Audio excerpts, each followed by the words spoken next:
On voyage au cœur du drame que vit la Somalie.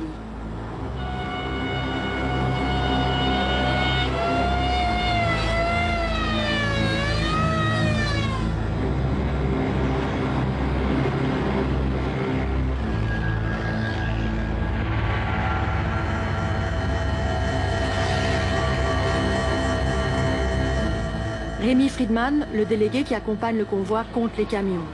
Peut-on avoir confiance dans les hommes armés qui les gardent?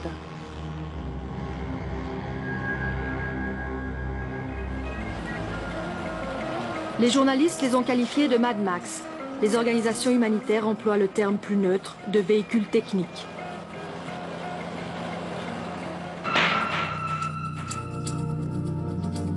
Partout, les ruines attestent de la violence de la guerre civile. Leur village détruit, des centaines de milliers de Somaliens n'ont eu d'autre choix que de fuir pour sauver la seule chose qui leur reste, leur vie.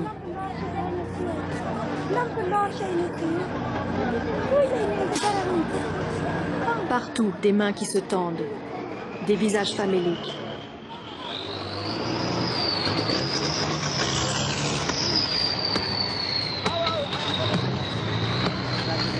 Partout, des tombes creusées à la hâte.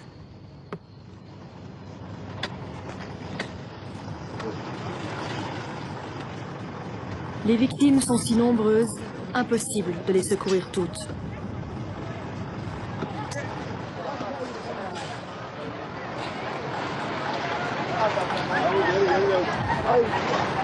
On peut rien faire là, on peut pas leur laisser des sacs. Vous leur laissez pas de sacs là? Non, donc le convoi est prévu pour le village suivant. Cette région sera desservie après. C'est un peu dommage, c'est vrai que pour les gens de voir passer des camions et de voir qu'on s'arrêterait.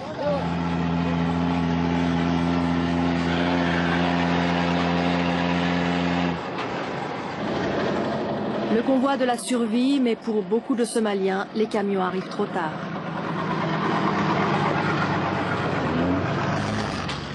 « 250 km, 12 heures de route. Premier déchargement. Le village de Modé Modé reçoit 200 sacs de riz et des lentilles.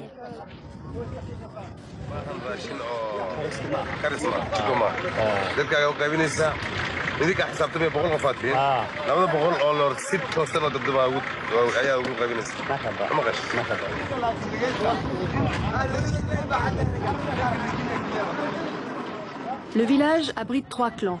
Le partage est difficile et les sources de conflits nombreuses.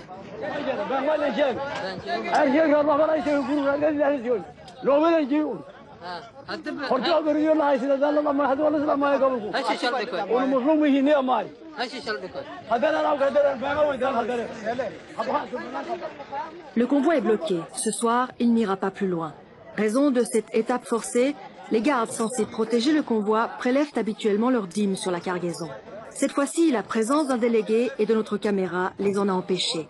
Ils ont alors opté pour le chantage, du riz où le convoi ne bouge plus.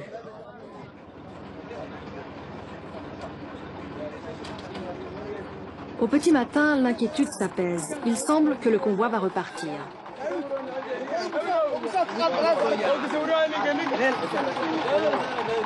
Les transporteurs sont parvenus à régler le différend. Le riz restera à bord des camions, mais il faudra débourser. C'est vrai que la plupart du temps, quand des hommes armés accompagnent les convois, ils prennent des sacs de riz, ils se servent.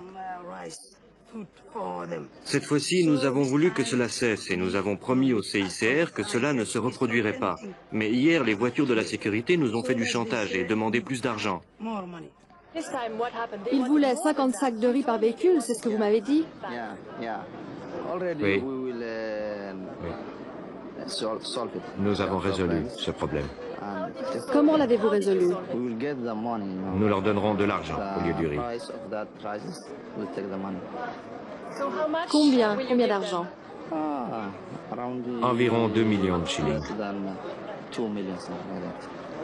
Et 2 millions de shillings, c'est le prix de 50 sacs de riz.